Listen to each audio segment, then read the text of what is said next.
Here are the UK's top 7 reasons for failing the driving test and how to avoid them. And number 1, not making effective observations at junctions. Now you're going to get a fault for this any time that you pull out from a junction or roundabout when you shouldn't have. So how do we not fail for this? Well, the best way to think about it is, what's the driving test all about? It's all about avoiding risk, avoiding danger, not being a sausage. So anytime you approach a junction or roundabout and in your mind you're going, I should make that, or I'll probably make that, just don't, because you're introducing risk.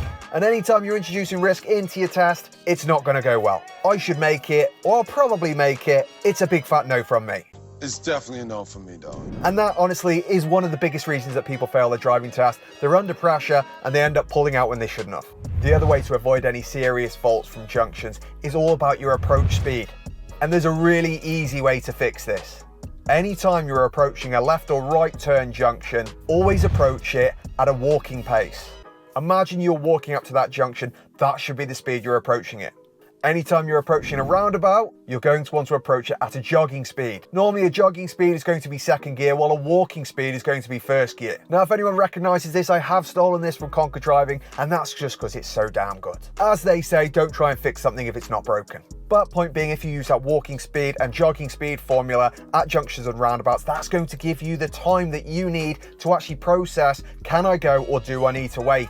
And that's going to help you pass your driving test first time. Okay, the second big one is people not using mirrors when changing direction. And there are 2 big golden rules for this one. The first golden rule is, any time you turn right on a roundabout, when you're coming off that roundabout, you need to be checking your left mirror and that blind spot. You're just trying to make sure there's no sneaky car coming in from the left-hand side. Because if there is and you haven't spotted it, that's going to be a bad day for everyone. And the second golden rule is, anytime you are ever changing lanes, again, you must always check your mirrors and your blind spot. This happens when people are approaching roundabouts off dual carriageways and they're planning to turn right on the roundabout. They need to change into the right lane. Maybe they've left it too late and they forget to check their mirrors and their blind spot. That's going to be a very high risk situation. Also common when people need to turn right off a dual carriageway and they need to get into that right lane and perhaps they've left it too late and they're under a lot of pressure now.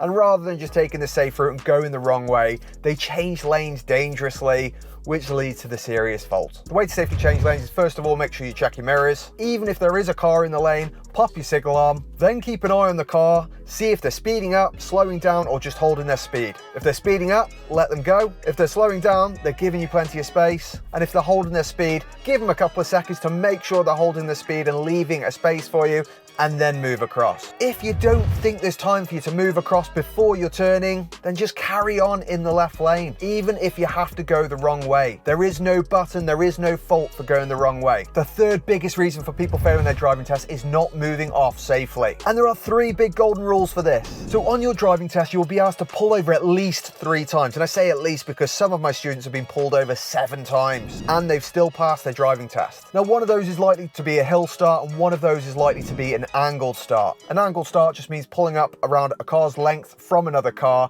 and then driving away when it's safe to do so. 1 in 3 people on the driving test will also be asked to do an emergency stop, and I'm including this because a lot of people fail their driving test for this particular reason while doing an emergency stop. And that particular reason is not checking their blind spot. If you pull off from the side of the road without checking your blind spot to see if there's a car or bike or anything else coming, that's creating a very high risk situation. And where there is high risk, there is not driving test certificates. And where there's not driving test certificates, we have very sad people. No! God, please, no! No! So the golden rule here is, anytime there's a high risk situation of someone being next to you, overtaking you, always check your blind spots. This means anytime you're asked to pull over. This means anytime you do an emergency stop and anytime you're reversing. If there is a car coming behind you, just wait. You are not in a rush. But also make sure that you look ahead and make sure there is not an oncoming car that's going to cause a meeting traffic situation. Meaning if you're pulling out from behind a parked car and there's already a car coming the other way and there's not going to be enough room for both of you, that wouldn't be a good time to go. The next big reason for people failing their driving test is incorrect positioning when turning right. Now there are 3 golden rules here. The first one, I have 3 words: one-way street. The reason this is in the top 10 reason for people failing their driving test is because of one-way streets. When you get to the end of a normal road to turn right, you position on the right-hand side of the left lane in preparation to turn right. Unfortunately, a one-way street is not a normal road.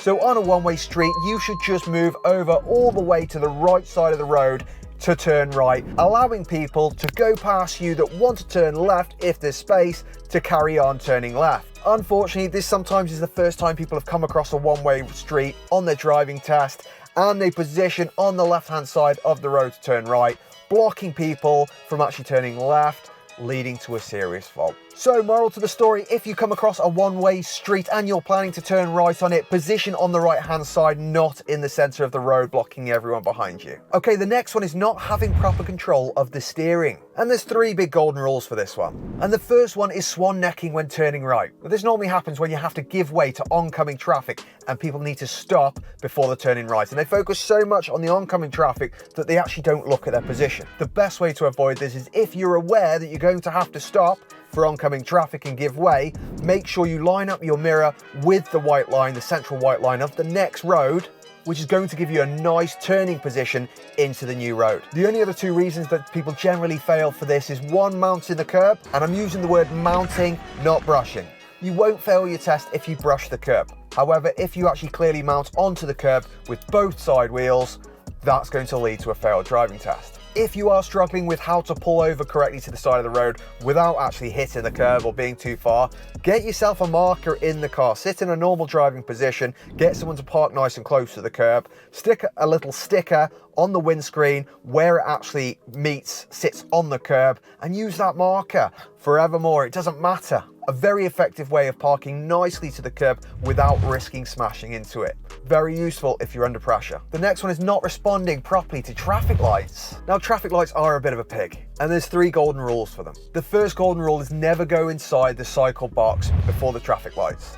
This really helps if you know the area before going on your driving test. The next golden rule is, if you are planning to turn right at crossroads or any other junction with traffic lights and the lights are green, wait in the middle of the junction.